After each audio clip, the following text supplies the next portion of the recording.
Welcome to the definitive guide to Facebook's Performance 5. Now, this looks an awful lot like the Power 5, and to be fair, most of it is fairly remedial, and we've been talking about the core elements of this stuff here on this channel since its inception.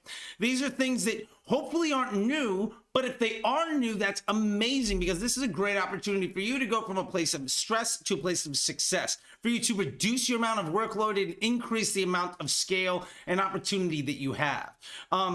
We're going to cover, first off, 3 big things that have been remedial. We've been talking about them for many years. And if you're not doing it, now is a great time to get started. And we're going to close out with 2 other things that we haven't necessarily directly addressed here, but we absolutely should, including one thing that's going to turn all those Facebook marketing expert calls that annoy the hell out of you into giant checks from Facebook for you to spend their money to scale your account, to show them what's working and what isn't. And I highly recommend you do it, because it'll also tremendously help your understanding what Facebook's doing for your entire environment.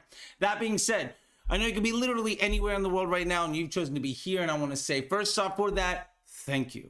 I'm going to try to respect your time and make sure that we use this time that we have together to be as helpful as possible. If you're watching on YouTube, please go ahead and subscribe, hit like, drop a comment down below letting me know the parts of the Power 5, or in this case now the Performance 5, that you really enjoy, and any questions you might have. Also, go ahead and read the description. There's a great long article in there, and you'll also find links to other resources like the Facebook Ads MBA program, which is my flagship training for CMO and business development, how I'm taking businesses that are no longer startup but in scale up to exit, how we make that happen. You can also sign up for the newsletter, which is the shape of Disrupt to Come, and don't miss out on brand new opportunities like brand new courses from Disrupt to School and a lot of other great interviews and other resources. But that being said, let's get to it.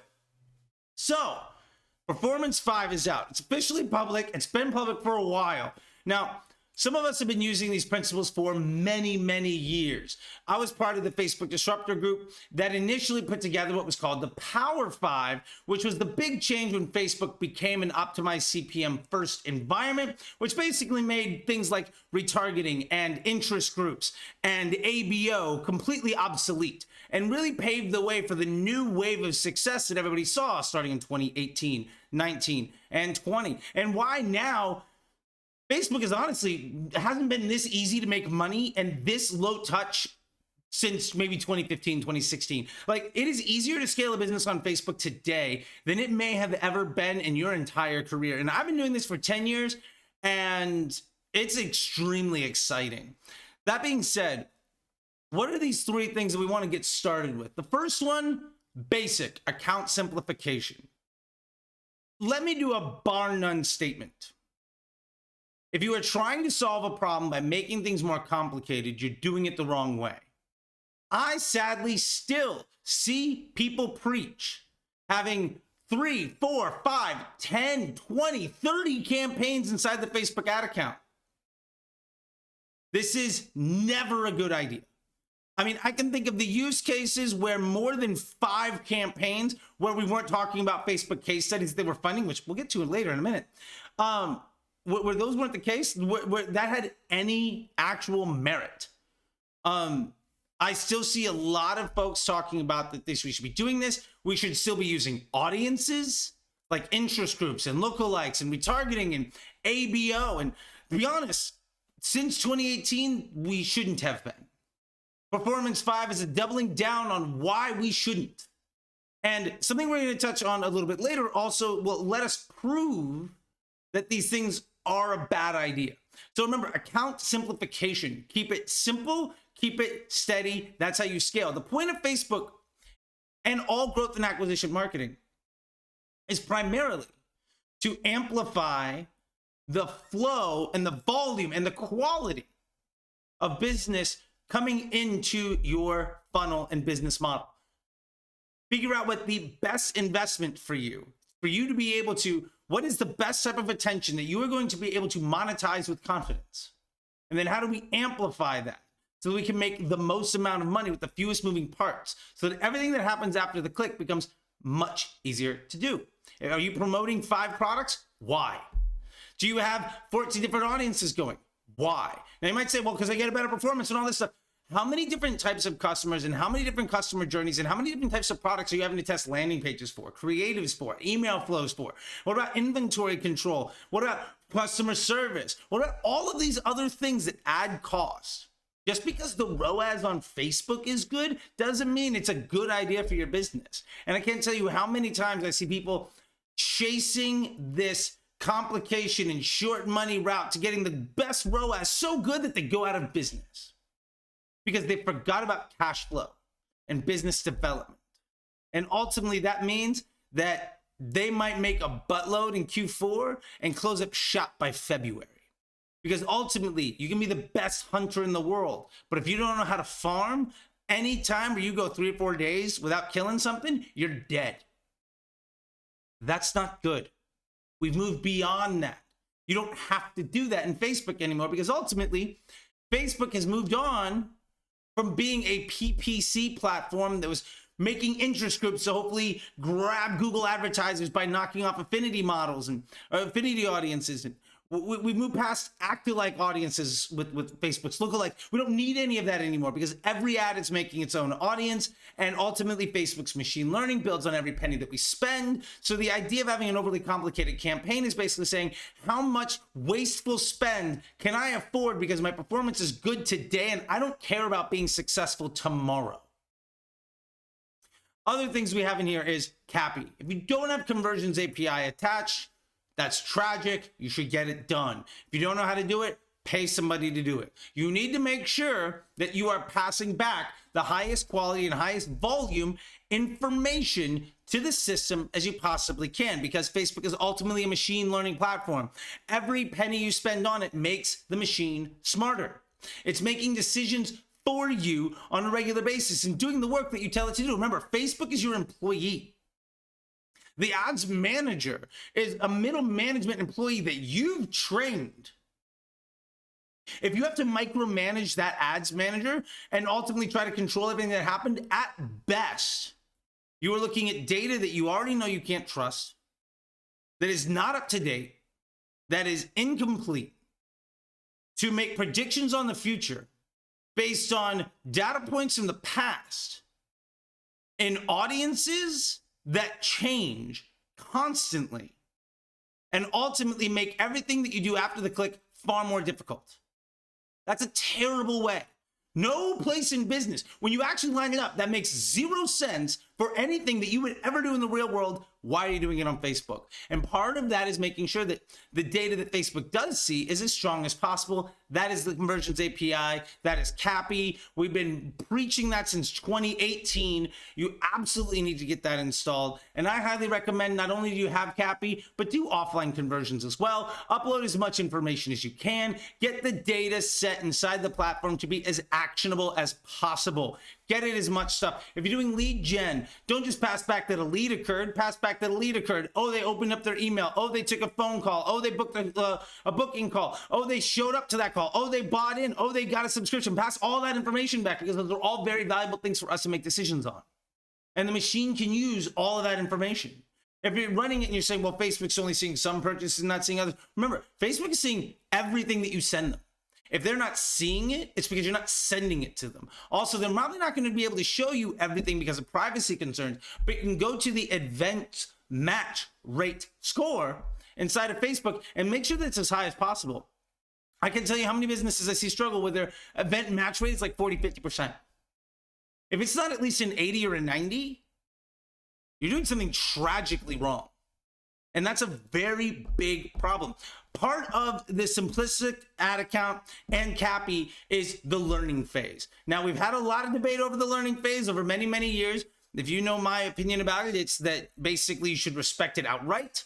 And back in the day, when you would get your account audited by Facebook, they would give you a score. If you are over 20% in the learning phase, that's a pretty big liability. Now, what does this actually mean for you?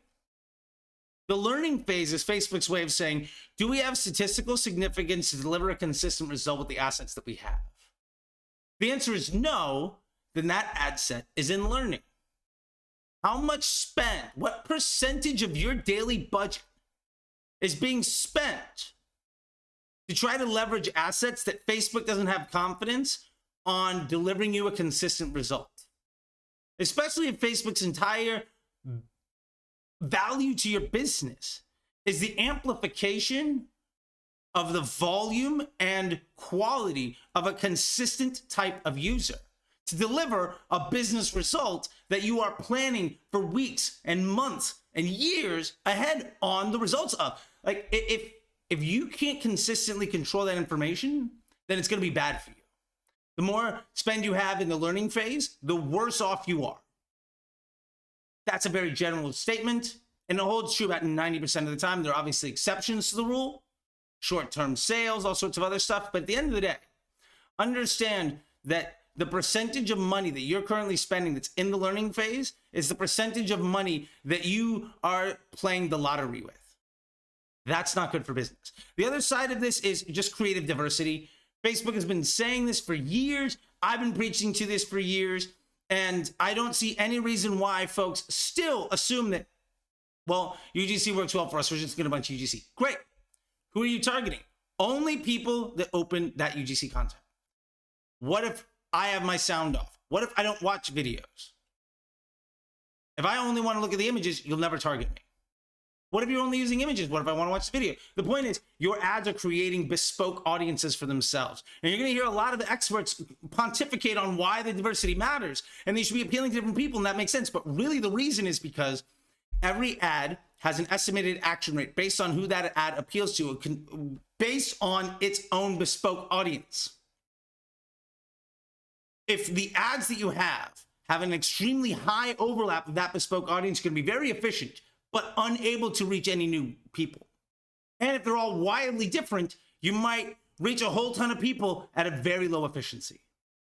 And if you have any questions on that stuff, please ask, reply below, let me know what it is, tell your friends about this stuff, and sign up for the newsletter, because I think this will be really, really helpful for you. Next thing that I want to talk about, and this is a really big deal, is creator content. Now, back in the day, in 2016 and 2017, this was celebrity endorsements, and then it was influencer. We called it whitelisting. If you go back, you'll find a great chat from 2018 at Shopify, where I basically lay out this whole plan. Shopify LA with Common Thread Collective, and at the time, Nick Shackelford and Savannah Sanchez were there. And I basically laid out the entire influencer whitelisting strategy that, well, people have been selling and preaching for years. As a question as to why they were doing a link click campaign instead of using chatbots, that's a whole other side note. The point here is, you should be using content from creators beside yourself. People that make content unlike you. Now remember, we talked about diversity in creative is very important. But it's not just that, well, we have some images, so let's do some video. It's also remembering that every ad makes its own bespoke audience. That means that if you're creating content, your target market, the people that actually see your ads, the target market that you're actually reaching, is only the folks that respond to your type of messaging and the folks that are willing to respond to your page's content. Now, there's different thoughts. At the end of the day, I don't really think that the page an ad comes from is the reason that somebody stops their thumb. I don't really think that the account name matters nearly as much. But what does matter is that account's relationship to Facebook. If an account is making highly engaging content and Facebook knows who responds positively to that content, then that content made by that account is going to have a higher quality bespoke audience per piece of content. Now that's going to happen, one, because maybe there's way more data points. Two, that might also be a highly curated style of content. Like, for instance, BuzzFeed nailed this. Not only did they get so good at it, but they made like little shows like the Try Guys and everything. So now anybody in that universe can promote something. And it's not just that the Try Guys are trying it. It's that if it's on brand for what they're doing, that user base has already been qualified in Facebook's algorithm as being receptive to that type of content from that page. And that gets you a much higher estimated action rate, which means you're going to be paying far lower cost on the inventory and getting better placement in the algorithm. The big side of this that I don't see anybody ever talking about is, where do you actually show up on the feed? Is it 15 minutes into a doom scroll and hey, look, there's an impression?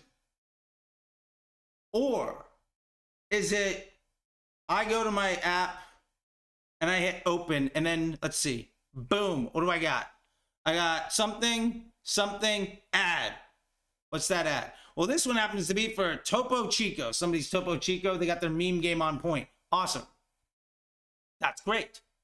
What that means is that Topo Chico ad, which is like the third or fourth piece of content, Topo Chico's almost overwhelmingly paying much lower for that inventory than the person that's 20 minutes into a doom scroll. Their CPMs are probably way less.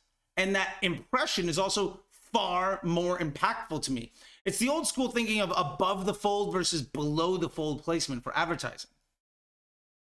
Whitelisted creators that are on brand, that create content that people regularly engage with, if they also do a very good job, and this is an important deal when qualifying them, if they do a really good job of creating content that looks and feels the same, that attracts the same type of person, and you're able to tap into that customer avatar as being somebody that you want to reach with something that is something that they will respond positively to, then that ad is getting shown above the fold.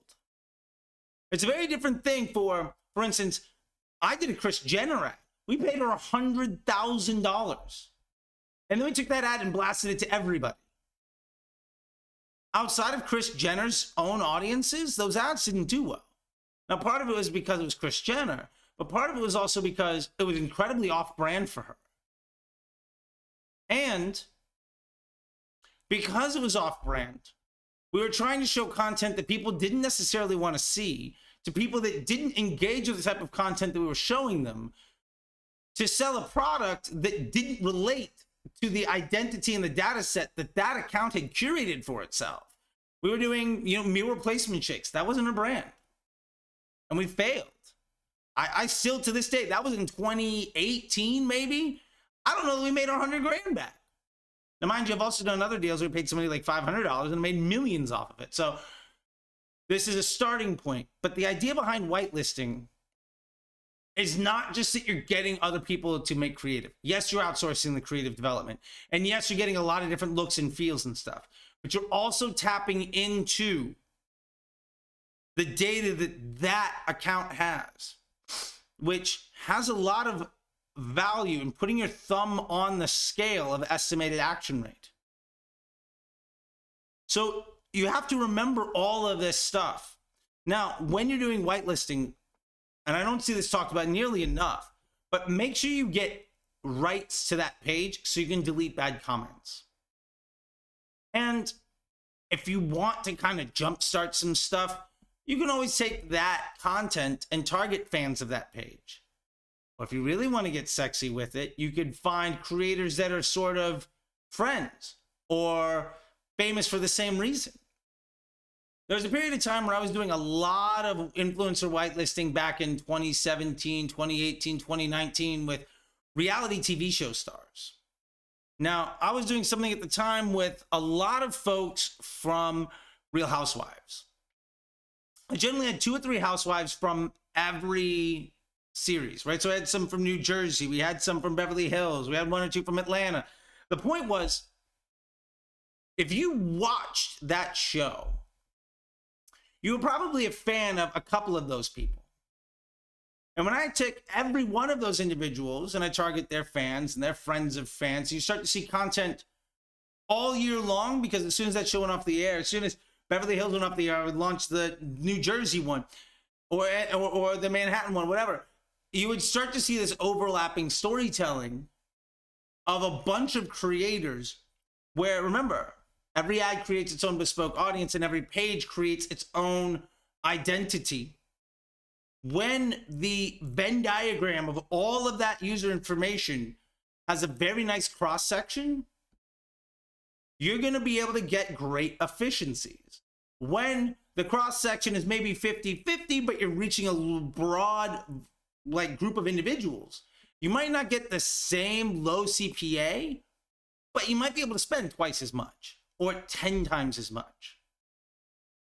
So when you're getting into this stuff, it's not just pick creators to make fun content. Yes, you should do that. And if you're getting people to make content for you, go for it. But if you're going to go the route of whitelisting influencers and celebrities, which I highly recommend, if you can afford it, and celebrities aren't that expensive, especially if they're complimentary, you're going to get your money back if it's on brand. But you have to be able to protect the brand and then force multiply those efforts with each other. The last thing I'll say about that is that you have to remember, what type of customer are you ultimately building for yourself? We think of influencers as like, oh, they appeal to so-and-so, and oh, they've got this type of audience. What about you? Where is that cross-section complementary to you? And if you're going to reach out to new influencers, because you're using this idea of making creators and using their content, how are they complementary to what you're doing? And if they're not, if they're completely coincidental, if they're the exact same type of thing, maybe that's a great way of just outsourcing your own creative department. Or if they're completely off the wall and brand new, maybe that's a great way of grabbing new attention. And you'll probably be able to spend a lot, but you probably won't be able to see that thing come in at a massive efficiency gain over what you're currently doing. Which brings you to the point of trying to strategize efficiency versus scale. If you have any questions about this stuff, please don't forget to comment below. Sign up to the newsletter at newsletter.facebookdisruptor.com. If you really want to dive into it, mba.facebookdisruptor.com is everything that you're ever going to need to know. Now, the last thing that we're going to touch on this, and I teased it a little bit beforehand, so we're going to get right into it. Lift studies. Now, I've been doing lift studies with Facebook since maybe 2013. And I highly recommend that you do them. And we've talked about this a lot. Now, what's mentioned in the Performance 5 is a CAPI conversion lift, which is great. This is basically saying, can we prove that showing people ads made a lift in sales? Now, let me pull back the curtain and let you know the answer to that question is going to be yes. Not just because Facebook is doing the study, but just in general, you're advertising to a broad audience. Did that help awareness and growth for your business? Yes, that's Facebook's core business model. They're the best at the world at. Nothing has ever been greater than Facebook at doing that job at scale in the history of humanity ever. So what's the value? Well, there's a couple of things. One, the reports you get back from Facebook are incredibly detailed. And you're going to be able to understand where you have opportunity. Where are you strong? Where is your content delivered to? And ultimately, what can you do over the next 3 to 6 months, 9 months, or a year to start taking advantage of stuff? Now, mind you, this conversion lift study, this CAPI lift study, has no impact on your business if you're not simple. If you're still using audiences, this is basically useless. Because as soon as you change interest groups, or your lookalike audience, or you try a different Shopify audience, well, now that data set is completely changed. If you're going at broad, this is tremendously valuable. A conversion lift study against broad says, what can you do better to take advantage of this opportunity? If you're changing your audience, that study only worked for that ad set you just turned off 3 weeks ago because it is exhausted. Because your ability to get lucky against that inventory basically ran out. All the low-hanging fruit was gone. So you basically took that money, you made some money on it, and then you set it on fire and you went out to find the next thing to pillage and destroy. Because you're not actually building a business. You're getting the next short con to short con to short con to short con, and still looking at Facebook as like, why is it getting more expensive? Why is it unstable? Why do I have to work more than a couple hours a week? Why am I not able to trust it? Why is all this other stuff? And you're investing in these solutions that have nothing to do with long-term benefit. Now, maybe there are reasons that you're doing that because you need short-term gains, or maybe it's because there's a short little sale going on, or because you have a brand new account and you don't feel like you've got enough budget to go broad. My argument to that would be, do you have enough budget to not set yourself up for success in the future? Like, are you at such a point of volume of revenue that you don't actually need to invest your money with the effort of making money? The answer might be yes.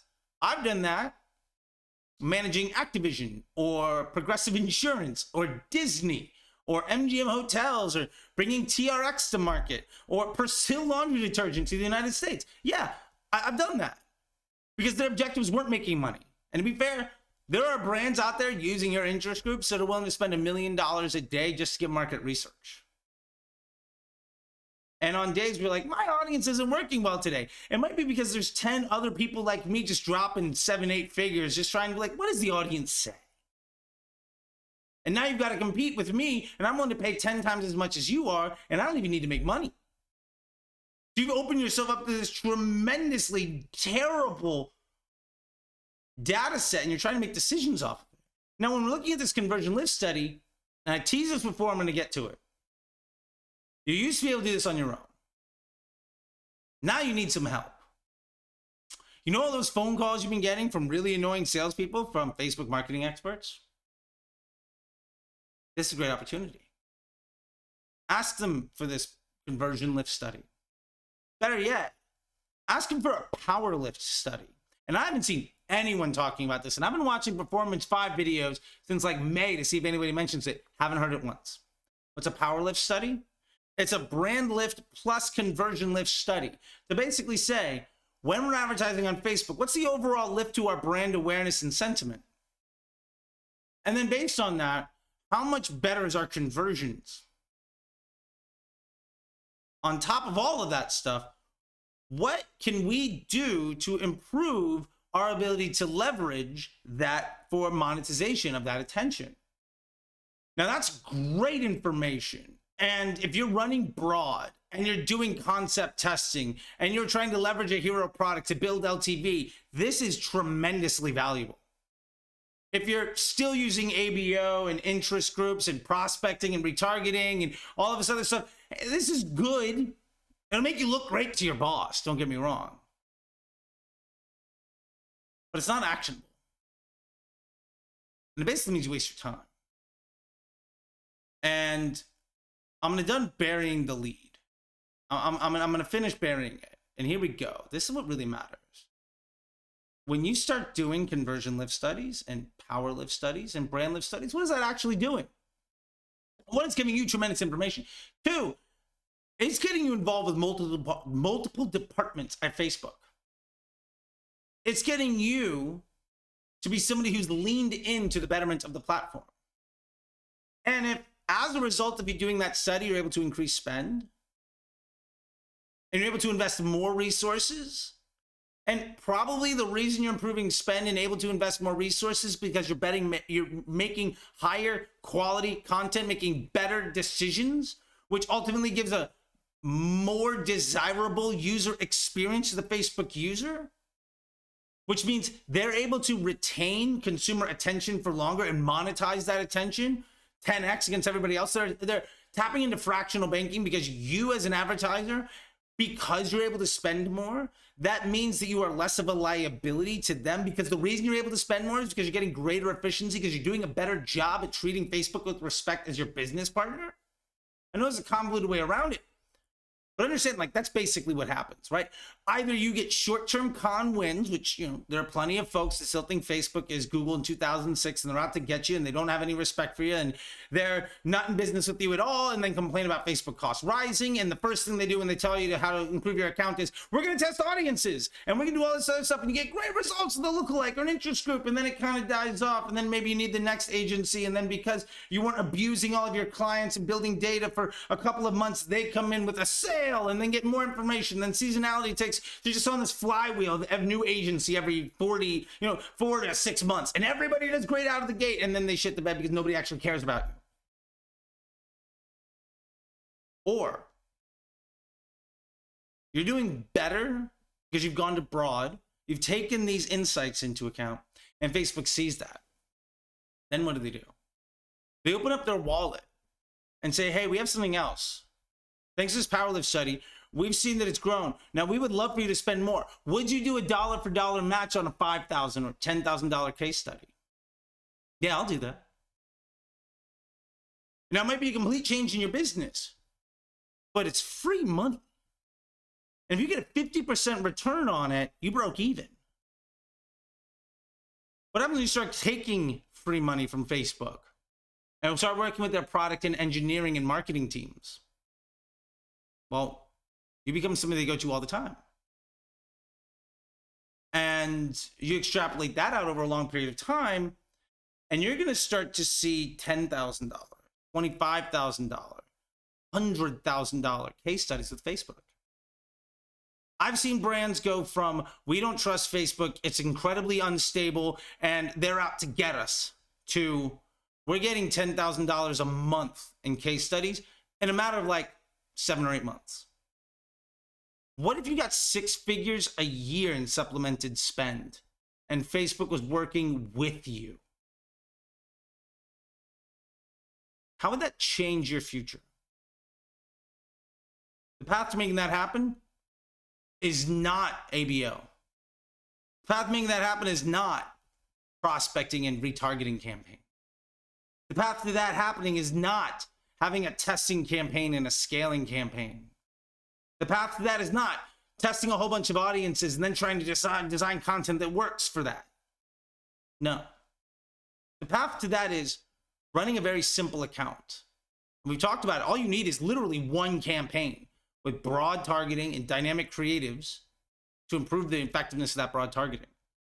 Where you've got CAPI installed, Conversions API, and you have a diversity in your creative, where you are leveraging creators for you to bring you incrementality to your core business. And when those people call you and they're really annoying and all this stuff, those people that are trying to write you $10,000, $25,000 checks and they might not even know it. And you're just saying yes to every single one of them. That's how you put your thumb on the scale. That is how you massively amp up your business. That's what separates the people that preach victim mentality as a business model, i.e., literally anybody talking about ABO or interest groups or retargeting or any of this other nonsense, and brings you into the other space of, we're getting all of the things before Facebook makes it available. And we've got reps and we're spending $100,000 a year or more of Facebook's money. And our business is doing really, really well. And it's a lot less work. At the end of the day, you have a choice. And I'll leave you with this. You can do what Facebook asks you to do. The Performance 5 is a modern adaptation of the Power 5, and I was there very specifically to test and evaluate how to make those things work. Me personally, advanced matching and CBO and dynamic ads. That's what I really helped push with a lot of case studies back in the day. And what do I preach all the time? Broad audiences, which leverages advanced matching. CBO, because ABO is dumb. And dynamic ads, DCTs and DPAs. To a greater extent, more recently, Advantage Plus, and we'll get into that stuff here pretty soon. You can lean into all of that. Or you can say, Facebook is out to get me. At which point, why are you running it anyway? If you're going to spend money on Facebook, wouldn't it behoove you to start using it properly? Instead of saying that they are abusers that you're empowering with your pocketbook because you need to. You don't need to. You don't like it? There's a lot of other places on the internet you can spend money. Facebook is very straightforward when they say how to use it in the best way. And the honest truth is, Performance 5 is probably the third big blueprint that I've seen in the last 10 years where Facebook says, use it this way, you're going to be better off.